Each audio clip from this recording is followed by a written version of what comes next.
नमस्कार मेरे प्यारे दोस्तों, आशा करता हूँ आप सभी स्वस्थ और मस्त होंगे। जी हाँ दोस्तों, आज हम लोग समापन बैच कक्षा 10वीं और 12वीं के लिए जो चलाया गया था, उसमें मैं समझता हूँ कि आप 10वीं का देखे होंगे तो आपको समझ में आएगा कि भैया क्या पढ़ा रहे थे और क्या हम लोग को पढ़ना था। और उसी के दरमियान हम लोग भी ये भी समझा था कि हमको किस किस चीज़ पर ज़्यादा समय देने की आवश्यकता है, मतलब ध्यान देने की आवश्यकता है। व्याकरण ज़्यादा पढ़ना है कि साहित्य को पढ़ना है, बात समझ में पढ़ना सभी को, लेकिन किसको कितना महत्व देना है ये आपको थोड़ा सा सोचना होगा, क्योंकि समय बहुत कम है। बात समझ ना, क्योंकि आपके पास समय भी कम है, तमाम तरह की बात भी होंगी और आपको विषय वस्तु भी काफ़ी पढ़ने होंगे। समझ ना, सब अपने और हर विषय की अपनी एक अहम विशेषताएं होती है।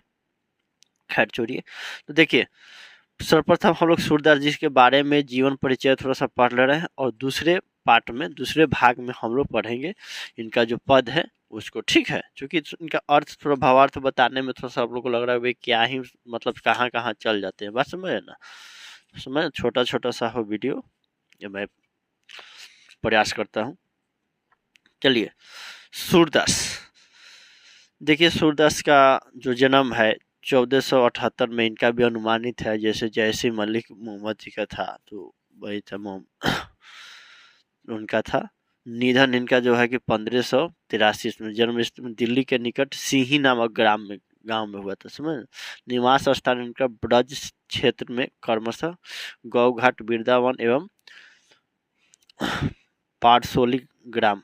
समझ ना, शिक्षा स्वाध्याय द्वारा ज्ञान अर्जन, समझ ना, स्वाध्याय सेल्फ स्टडी द्वारा काव्य रचना एवं संगीत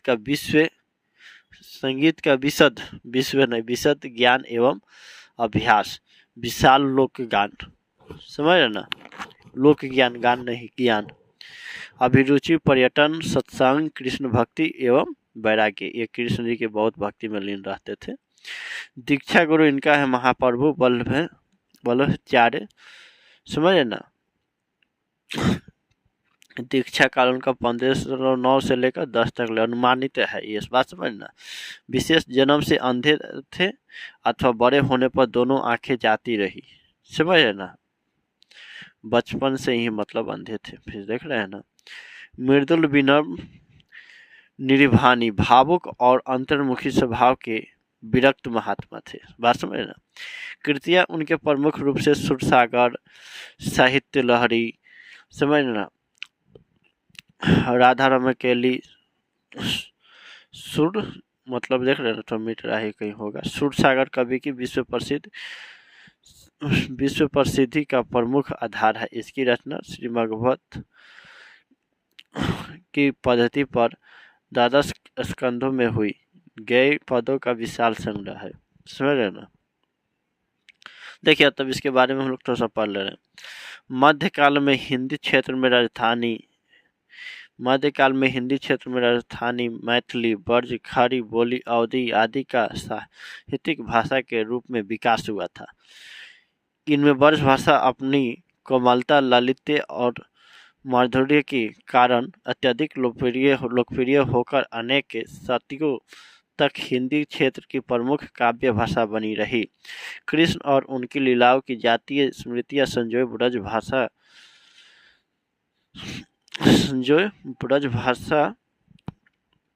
ब्रज की गोचारण प्रधान लोक संस्कृति का संबल पाकर फैल चली।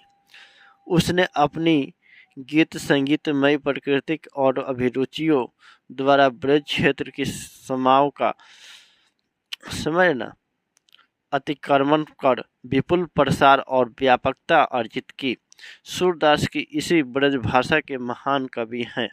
यद्यपि वे ब्रज भाषा से प्रारंभिक कवियों में एक हैं, तथापि उनकी कविता की भाषा इतनी विकसित, प्रौढ़ और समृद्ध है कि अपने वैभव और गांधीर्य से चकित कर देती है।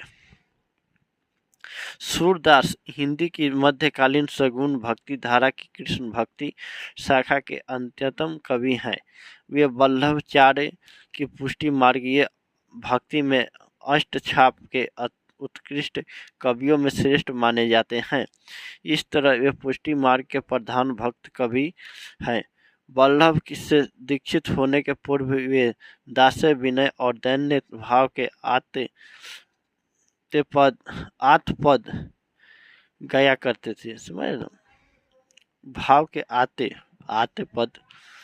दीक्षा के बाद सुर से ऐसे कुछ पद सुनकर गुरु ने उनसे कहा सुर है को ऐसे विधियात काहे को होई, कछु भगवती लीला वर्णन करो।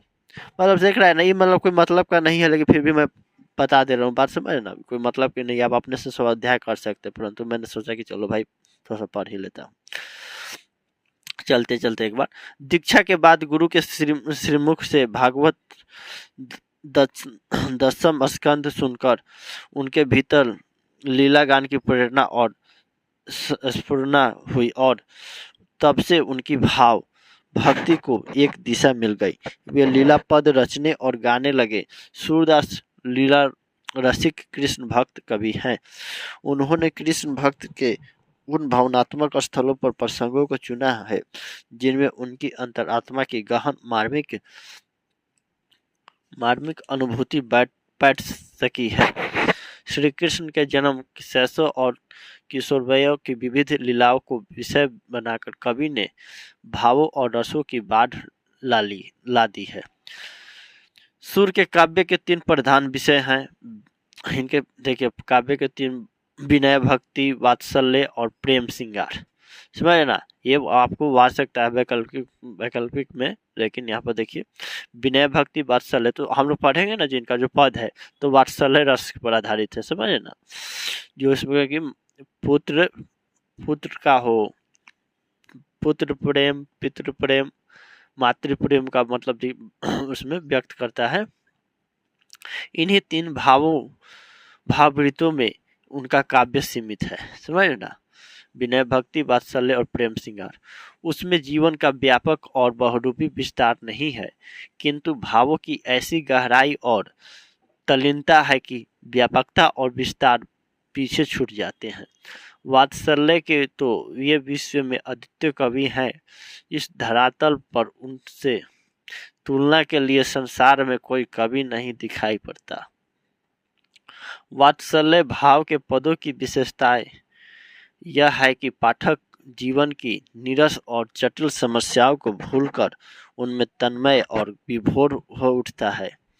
भक्ति और श्रृंगार को एक कर देने वाले उनके प्रेम के संयोग और वियोग दशाओं से संबंधित हजारों पद उन्हें सार्वभौम में मानव हृदय की मर्मी गायक और चितेरा साबित करते हैं।